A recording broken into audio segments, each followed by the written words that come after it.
Robschild, no investment advice. Welcome to the show where we view financial markets using Ben Graham's investment philosophy, macro, technicals, and a little bit of crystal ball gazing. Today is Thursday, January 16th, 2025. Today's episode, we will begin with initial jobless claims. This is a weekly report, came out at 217,000. Nothing to write home about, not terribly high yet, but I wanted to compare a longer-term chart of initial jobless claims to the continuing claims charts.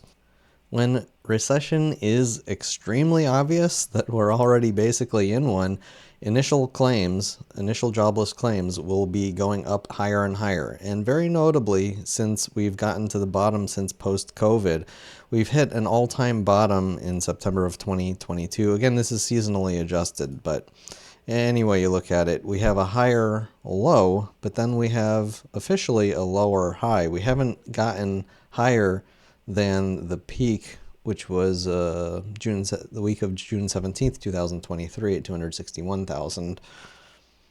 And so from this alone by itself, the recession hasn't started yet.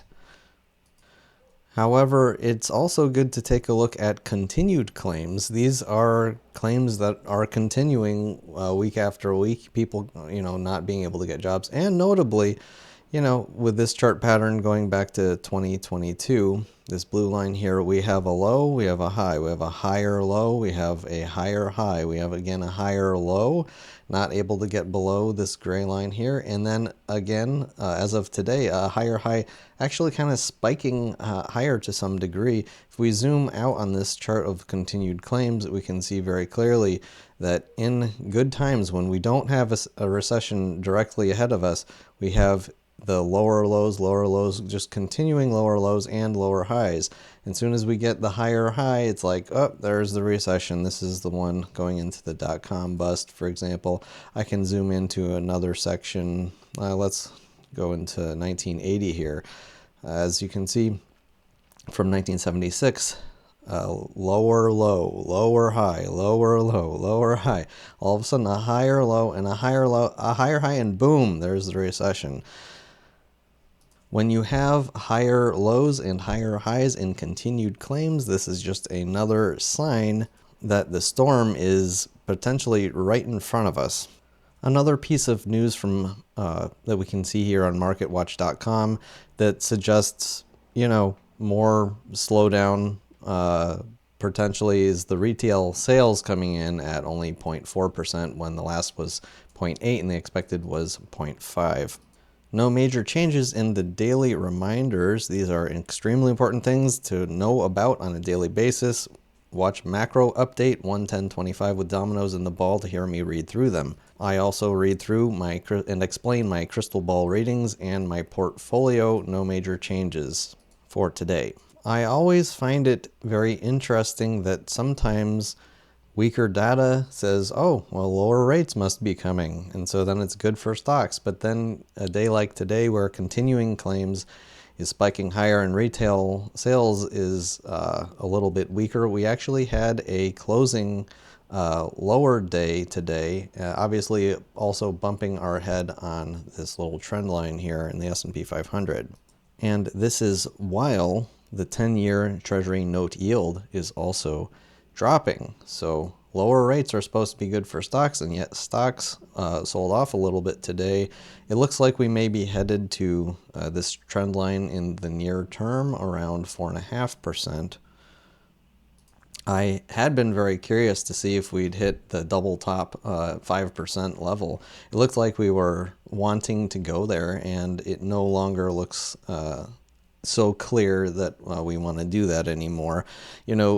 Monday is a big day. It's when we have the inauguration of the new U.S. president come in, and apparently there's like 100 executive orders, and it's going to affect things. It's going to affect how people invest, and it's going to affect markets. And so Tuesday will be a wildly interesting day. Markets are closed Monday because of Martin Luther King Day. Next chart I want to talk about today that caught my eye is the dollar index. I'm just going to say we still have higher high, higher low, higher high, and looks like still a higher low until we take out this previous low. it still looks bullish to me, until we get down there, then maybe, there's a chance to go sideways. But as it stands right now, this is a bullish chart, and I'm curious to see if we are still headed higher in the dollar. If we are, it's going to be putting a lot of pressure on a lot of markets. So we'll see. The dollar will certainly react to what exactly is going on with these tariffs. We're hearing a lot of different things. I think Trump on one interview, I think he was asked, you're going to do 70% tariffs? And he straight looked at her and was like, 70%? We're doing 80, 85%. And then on the other side of his mouth, he's saying, oh, they're trying to calm people down, saying, well, we're going to do them slowly, and we're going to be reasonable, and we're going to look at various sectors. Anyway, about it, I would not want to be in his shoes, having to deal with where things are right now, because there's just, with this much fiscal debt going on, markets being overvalued, basically in a giant bubble, like, I don't know, but whatever. I mean, all we can do as investors is sit back and eat the popcorn and watch the show and hope that our investment decisions pan out well. I don't know how else to say it, but I digress. I wanted to bring up high yield option adjusted spread. This is what junk bonds. So you have to, companies that have lower credit ratings, in other words, they're less likely to pay off their debt. They have to ask, so if you're going to lend to them, you need to have a higher rate of return. Sometimes that extra rate of return can be really big. During the Great Financial Crisis, it went up to a 20% higher than what you could get on a treasury bond. And I have talked about this many times before, about how tight this is getting. We have been recently spreading here and, kind of getting back to some kind of normalization between junk bond yields and treasury yields. And for me, that was like a little bit of a sigh of relief, just in terms of like things are like getting a little back to normal. Because when credit spreads get incredibly tight, it's like, it's a huge danger zone. And the longer they stay tighter, the worse the blow up is likely to be in the way that I see it. And today, we're just spiking back down. People just love junk bonds, apparently. Like, just lend it to your neighbor's dog for, just a few extra pennies versus what you can get from the U.S. government. I can't explain it. I can't explain why people buy junk bonds when they're that expensive. And again, I've brought this chart up so many times, but I just think it's so important.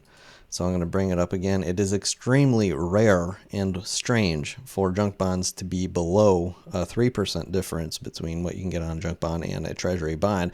It happens very rarely. One notable time it was this low was in May of 2007.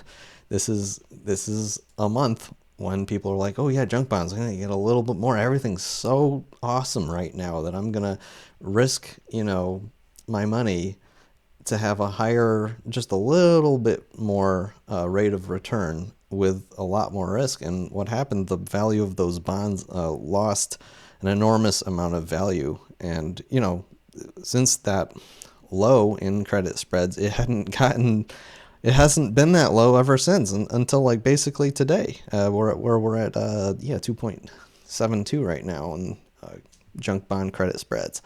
Again, this is why I have like it's 3% of my portfolio in long dated puts on HYG. It's one of my favorite places to be. Next chart I felt was important to look at is crude oil. I mentioned Gareth Soloway and verified investing, and I was curious, like, did he get stopped out of his short? No, he said he added to his short. Apparently this is his top level, around $80. And with today's drop of 3%, he's like just in the money, just a little bit, because he shorted here, and then he shorted here. And with that short, the last short, it's put him in the money slightly.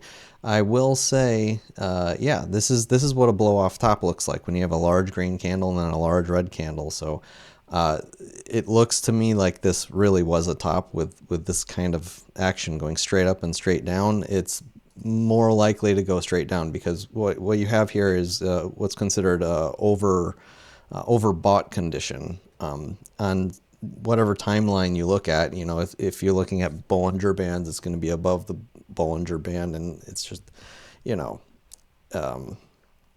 yeah. So it looks like it's going to be continuing bearish from this point in oil from my eye, which would, you know, coincide and make sense with rates dropping as well, as I already talked about with a 10-year note yield wanting to get down to that 4.5% level. Dr. Copper with a PhD in economics continuing marching higher. Just, you know, it doesn't care what else is going on. Rates can go up, rates can go down, stocks can go up, stocks can go down. Dr. Copper is going up. I guess there must be some more strength in China, like I said the other day. You know, maybe it has a little to do with supply. I'm not exactly sure, but I also find it interesting that gold is getting a bid here, and it looks like we're breaking out of, you know, some. You know, we had obviously this trend line here that we clearly broke out of to the upside. So, yeah, gold looks bullish right now from a charting perspective. I am not interested in investing in gold myself just because of how far it's above its moving day averages. At heart, I'm a value investor. I want to get what's cheap, what, you know, nobody else wants until, you know, things become more reasonable. You know, if gold was, you know, way below its, you know, 1,000-day moving average, as it gets sometimes, by the way, that's the time to buy gold. I hate even thinking about the idea of trying to chase momentum, although it's a strategy that works for a lot of people. Bitcoin also caught my eye today, obviously hitting this little trend line here. You know, are we breaking higher? Are we staying within this little wedge? Why don't we extend this out here? Can I grab it with my giant cursor? Here we go. Yeah, are we going to stay in here and then break down the downside, break to the upside? No idea. Like I said yesterday, you know, Bitcoin's Mr. Market's insane cousin who's even crazier than him, drinking who knows what in his cup, and, you know, he's flying through space. He has no idea how he got there. He's halfway to Mars at this point, Mr. Bitcoin. And that's all from me and my crystal ball. Hope you enjoyed. Thank you for watching, and thank you for all of the support. I've gotten so much support on this channel. So many subscribers. Love the subscriptions, love the comments, love the likes, and also the donations. It's been an amazing journey so far, and I'm planning to continue. And that's all from me and my crystal ball, and see you next time. Robschild.